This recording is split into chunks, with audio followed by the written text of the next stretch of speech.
fait, c'est quelqu'un qui est pas du tout fan. C'est pas un film de fan. C'est pas quelqu'un qui s'intéressait spécialement au mythe du vampire. Donc il est arrivé avec un regard assez frais en fait sur le genre. Et en fait, les clichés, les codes, c'est pas quelque chose qui l'intéresse spécialement. C'est ce qui rend d'ailleurs le film assez singulier. C'est la façon dont il détourne quelque part et dont il revisite le mythe vampirique. C'est vrai que c'est un mythe qui fait sens pour plein de monde et qui suggère toute une imagerie très souvent gothique. Là, on a vraiment un film qui est juste anti-gothique au possible, quoi. Et c'est ce qui le rend, encore une fois, assez intéressant. Il y a le cadre, qui est plus que singulier, si je puis dire. L'ancrage dans les années 80, une espèce d'esthétique comme ça, de la solitude, de la décrépitude, qui illustre parfaitement. Et puis, il y a aussi une justesse qui est, à mon avis, très foudroyante et extrêmement forte sur les rapports humains et sur cette histoire d'amour platonique entre ce petit garçon et cette petite fille. Est-ce vraiment une petite fille? Il y a un plan qui... Voilà. Et... Justement, dans la petite fille, Ellie, pour vous, c'est une fille ou c'est un garçon?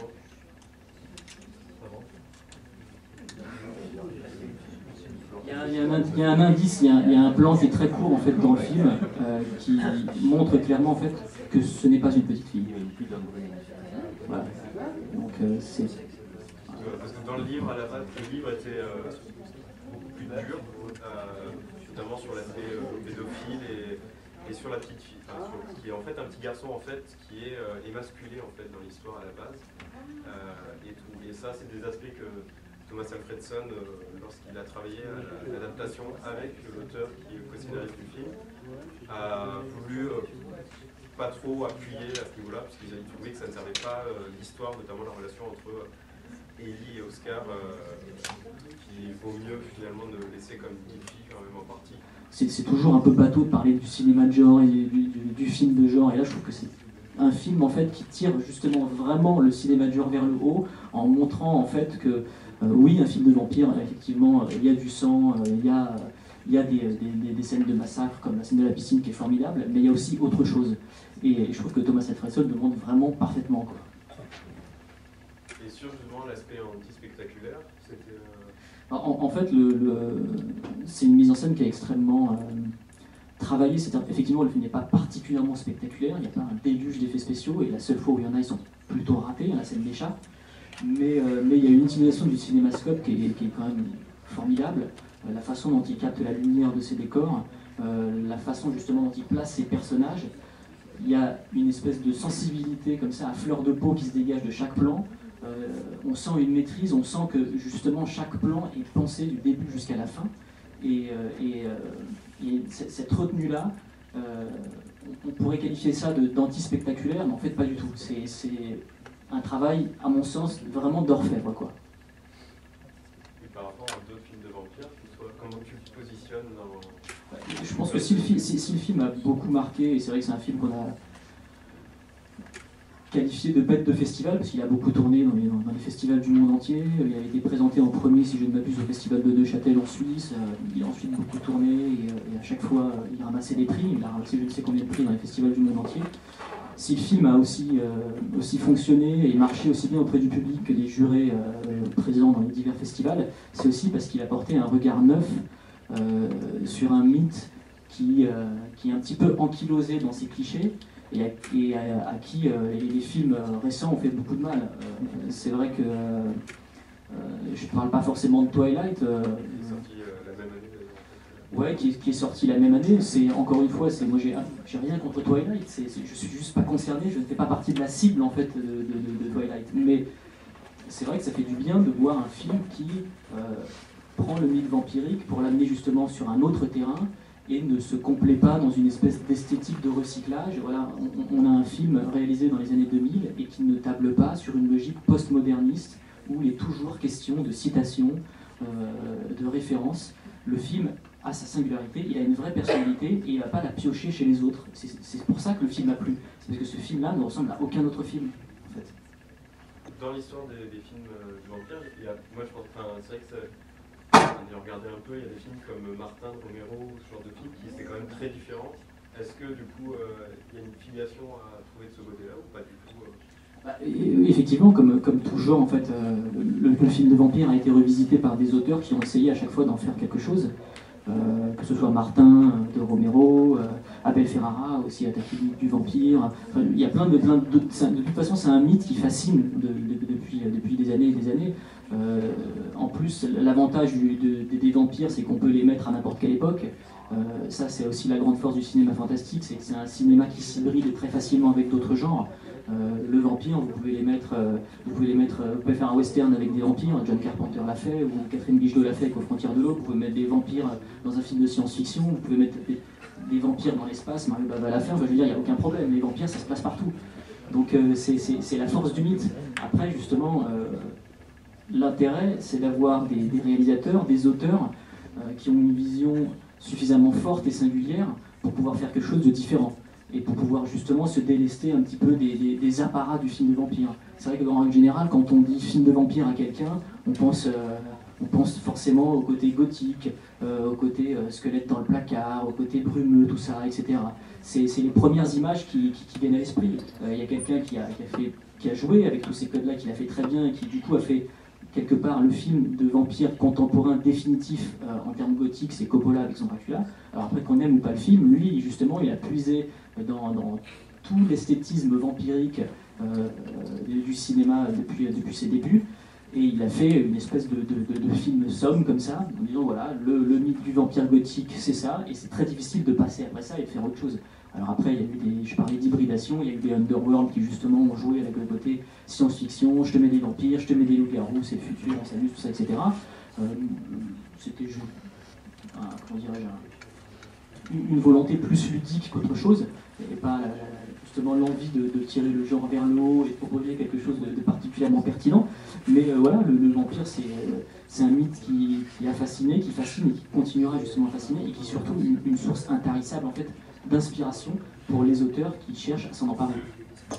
Moi je trouve qu'en général dans les films on s'intéresse pas assez aux henchmen, donc aux serviteurs, aux suivants, et là c'est le premier film, je pense, qui n'est pas un film de vampire mais qui est un film sur le passage de relais entre les deux serviteurs.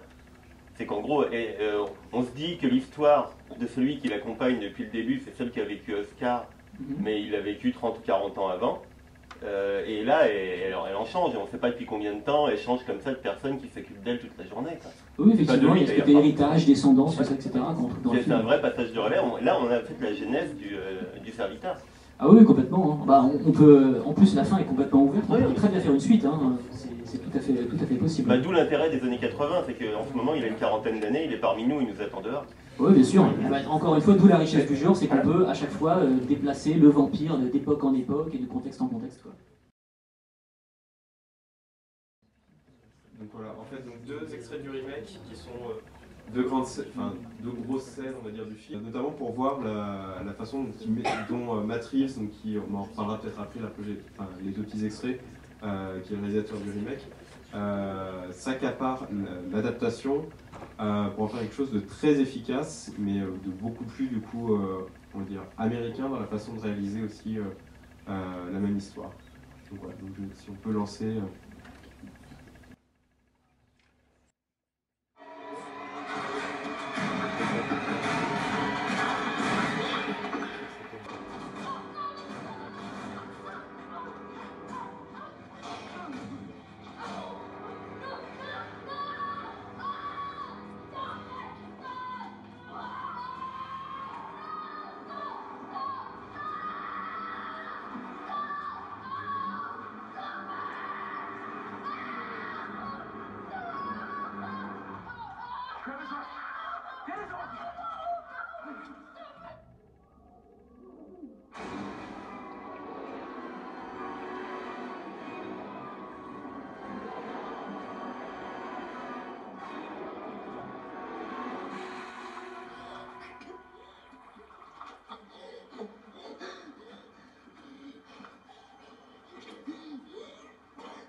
We're gonna have a little contest, okay? You stay underwater for 3 minutes. If you can do it, I'll just give you a little nick in your cheek. But if you can't, I'm gonna poke out one of your eyes. Got it? An eye for an ear. 3 minutes. Try to take a deep breath.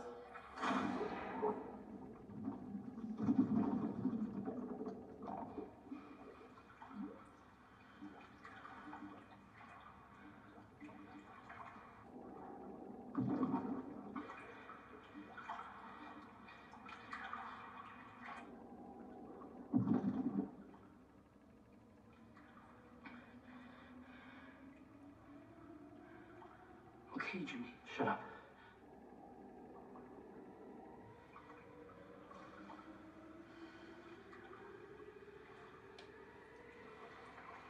Dude, come on. I said shut up!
Voilà, on va voir le film en entier.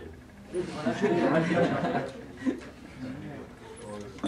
voilà, si tu veux peut-être nous dire 2 mots rapides sur comment s'est fait le remake. Le remake, pour l'anecdote, c'est un film Hammer, donc firme britannique spécialiste, voilà, plus que spécialiste, même du cinéma d'épouvante, connu pour justement ses films de vampires, entre autres, et c'est une firme qui a repris l'activité il y a très peu de temps. Donc Matt Reeves a fait donc le remake de Qui avait fait Cloverfield. Voilà. Et c'est intéressant en fait de voir que la renaissance vampirique de la Hammer, donc une firme qui est fameuse pour ses productions de genre, passe par le remake d'un film de vampire suédois. C'est plutôt marrant comme anecdote. Et après, si on devait faire un comparatif en fait entre la mise en scène de Matt Reeves et celle de Thomas Alfredson, moi je trouve le remake assez intéressant, inutile mais intéressant. C'est-à-dire que on voit qu'il y a une vraie volonté de la part de Matt Reeves en fait de respecter le film original, de pas le singer en fait. C'est intéressant parce que quand en plus la Hammer a voulu au début faire le remake, il a présenté auprès de Alfredson qui testait en disant que ça ne servait à rien, et auprès surtout du romancier qui a accepté le remake, en disant que c'était une nouvelle adaptation du livre, comme ce qui se passe à chaque fois avec tous les Américains. C'est toujours facile à dire ça en plus. Ouais, et en fait, c'est vrai que là je pense qu'on s'en rend compte, c'est quand même souvent pas des plans par plan, mais on est quand même très proche de... Ouais, il y a beaucoup de scènes copier-coller. C'est vrai que pour le coup, la scène de la patinoire... il y a un truc qui est assez évident aussi, c'est le sound design. C'est que là, effectivement, dans les productions américaines, on se rend compte que le sound design est beaucoup plus agressif, que la musique est vraiment là pour surligner l'action. Là, la musique de Michael Giacchino est assez puissante et assez tonitruante, mais il y a quelque chose d'encore plus intéressant dans le scène de la piscine, où tout à l'heure, justement, je parlais du côté anti-gothique en fait, de Morse, et là, avec le remake, Let Me In, d'ailleurs, même au niveau du titre, c'est assez marrant, c'est que les Américains, par souci d'efficacité, n'ont pas repris le titre Let the White One In, mais c'est Let Me In, donc ça aussi, ça prouve l'espèce de direction très radicale et très, comment dirais-je, plus efficace en fait. Et autant la scène de la piscine en fait dans le film original était très clinique dans sa lumière, dans la façon justement dont les éclairages étaient disséminés, autant là pour le coup on a une espèce de réminiscence gothique avec une lumière qui est beaucoup plus fantastique, une lumière un peu nocturne, les visages sont vraiment baignés, sont imbus d'une espèce de lumière comme ça un petit peu plus connotée, univers fantastique. Et ce qui désamorce d'ailleurs un petit peu la tension de la scène, puisque dans l'original, vu l'éclairage, vu l'atmosphère, on ne s'attendait pas à avoir une scène de massacre comme ça. Alors que là, dès qu'on voit les visages baignés dans cette espèce d'atmosphère néo-gothique, on se dit ah tiens il va se passer quelque chose de fantastique et effectivement la vampire arrive. Il y a cela dit un plan que je trouve très joli, même si effectivement la scène dans l'original est bien supérieure. Il y a un plan qui est très beau, c'est le personnage donc le personnage de l'Oscar américain en fait qui sort de l'eau et on voit en fait son dos, c'est un petit chétif qui est maculé en fait, constellé de taches de sang en fait, c'est pas son sang, et on le voit respirer. La scène, en plus le plan est assez long, il dure à peu près 5 ou 6 secondes et je trouve que ce plan là fonctionne, est vraiment très fort et il n'était pas dans l'original. Donc comme quoi en fait il y a à boire et à manger dans les deux versions et même si en termes de suspense, de spectacle et d'efficacité émotionnelle l'original l'emporte sur le remake, il y a quand même la volonté de Matt Reeves dans le remake de disséminer ici et là quelques touches assez différentes, assez singulières. Et voilà, donc c'est un remake que je trouvais inutile, mais qui a au moins le mérite d'être respectueux en fait et de ne jamais essayer de se moquer ou de singer en tout cas du film original. Le film original, pardon.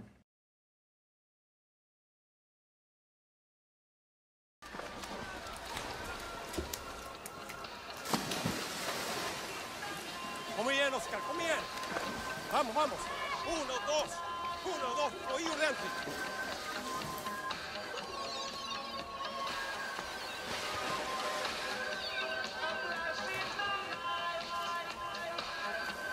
Va?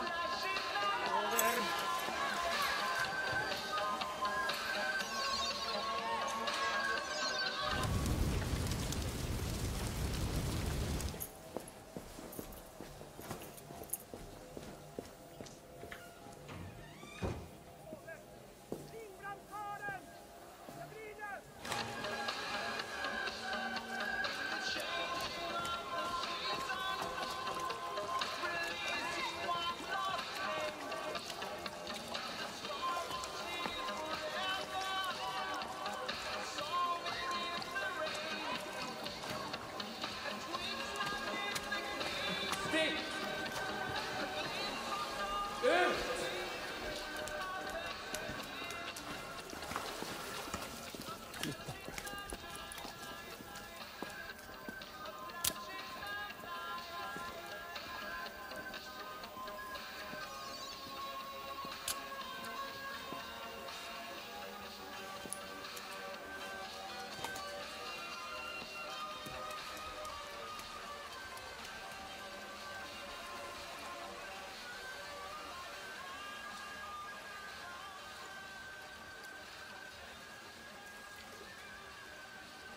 Vet du vem jag är? Ja. Bra. Då fattar du. Vi ska ha en liten tävling nu. Du stannar under vattnet i 3 minuter. Fixar du så gör jag bara en liten rispa. Fixar du inte så sticker ut ena ögat på dig. Ett öga för ett öra, va? Okej? Men det går ju inte. Det är ditt problem.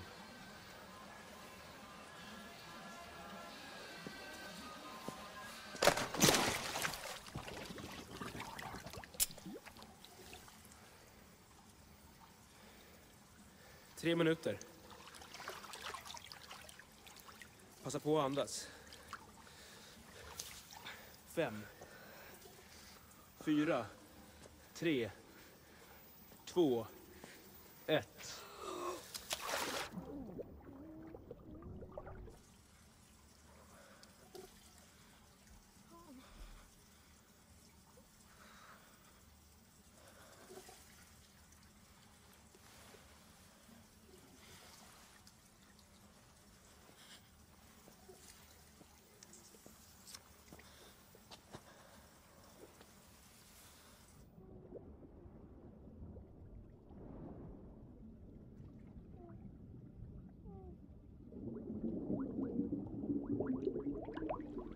Jimmy. Håll käften! Vi sticker. Håll käften, sa jag!